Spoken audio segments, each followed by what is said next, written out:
Sa ibang balita, mga suspect sa Samal kidnapping humihingi ng na ransom mula sa pamahalaan. Kaugnay ito sa isang video na inilabas ng grupo kasama ang mga biktima. Ang detalye sa ulat ni Waywaya Macalma.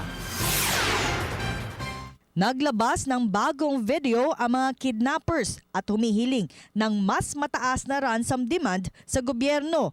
Hiling ng mga kidnappers ay tig 1 bilyong piso sa bawat biktima kapalit ng kanilang kalayaan. Higit 1 minuto katagal ang inilabas na video na kung saan lahat ng mga banyaga ang pinagsalita at humihiling na magbayad na sa grupo.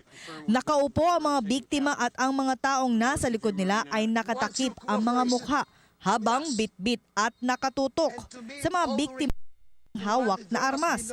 Mahigpit na mandato ng PNP na hindi sila magbibigay ng ransom demand. Alinsunod na din sa pulisiya ng gobyerno.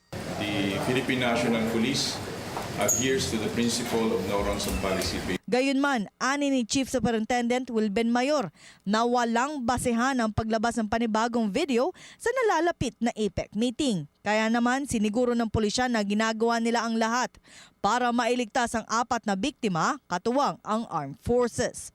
Wala naman tayong ebidensya nakikita na nag-link yun sa ngayon. Pero tumanggi naman magbigay ng pahayag ang pulis kung tukoy na nila ang hideout ng grupo dahil pangunahing misyon nila ay ang kaligtasan ng bawat biktima.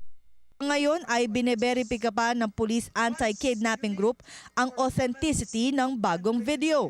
Dagdag pa ng opisyal na hindi pa nila tukoy ang grupong nasa likod ng pangidap sa 3 foreigners at 1 Pinay. Rest assured the public that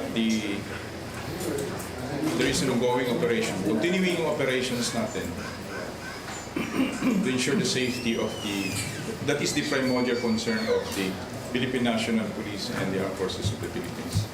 Tumanggi naman magbigay ng komento ang Armed Forces ukol sa video. Anila, isang propaganda lang ito ng grupo. Noong 1 buwan lamang ay naglabas ng video mga kidnappers bilang patunay na buhay. Sa Kingstad, isang Norwegian, John Ridsell at Robert Hall na parehong Canadian at ang 1 Pinay na kinilalang si Marites Flor. September 11, dinukot ang mga biktima sa Holiday Ocean View Resort Island, Garden City sa Samal Island. Para sa Telebisyon ng Bayan, ako si Waywaya Macalma.